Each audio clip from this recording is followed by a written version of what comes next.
Hello guys, welcome to the channel Health Tricks and Tips in English. In this video, I'm going to tell you what is amniotic sac or the gestational sac. What does it mean if it is not visible, or inside the gestational sac if the baby is not visible.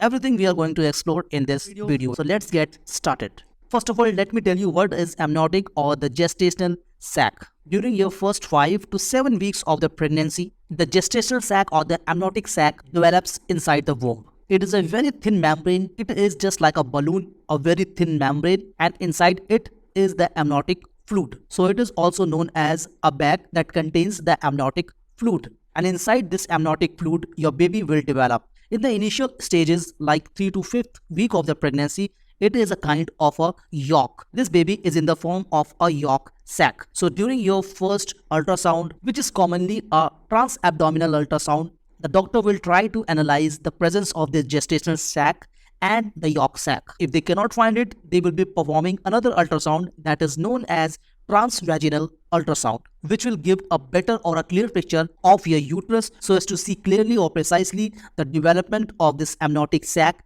and the yolk sac.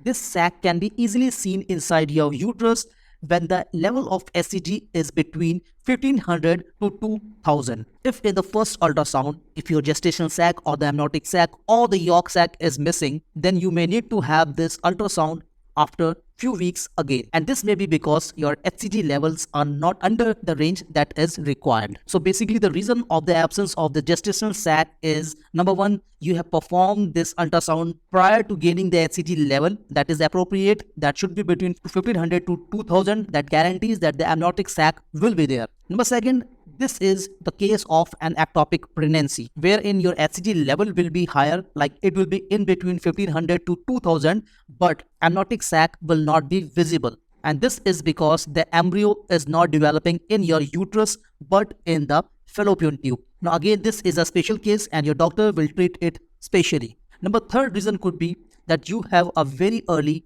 miscarriage. And in this case, your HCG levels will also be falling very rapidly. Now, if your gestational sac is visible, but the doctors cannot find the embryo or the developing yolk sac inside it, that should be visible within the 6th week of the pregnancy. If the yolk sac is missing or the embryo is not seen, then this is also again comes under the cases of the miscarriage. And these types of miscarriages are known as embryonic pregnancy, blighted ovum, or empty sac. They all clearly mean that the embryo has actually failed to develop inside the uterus. But this will usually happen in your first 3 months of the pregnancy, and there could be n number of the reasons, like it could be due to the poor quality of the male sperm or a poor quality female egg, or due to the abnormal cell division. So in this case of the chromosomal abnormalities, the woman's body will naturally miscarry this pregnancy. The women who are fortunate would see this developing amniotic sac and the developing embryo inside it when they will be performing their second ultrasound. But if this is not the case, it is always good to go by your doctor's decision. In these cases, if you are not satisfied with your doctor, the best thing you can do is to take a second opinion. You can select any other doctor or the gynecologist and take the second opinion. If the two opinions are same, that means you should go by what doctor is suggesting you. Hope you have liked this information. We will catch up in another video on pregnancy. Till then, peace out, stay happy, stay healthy.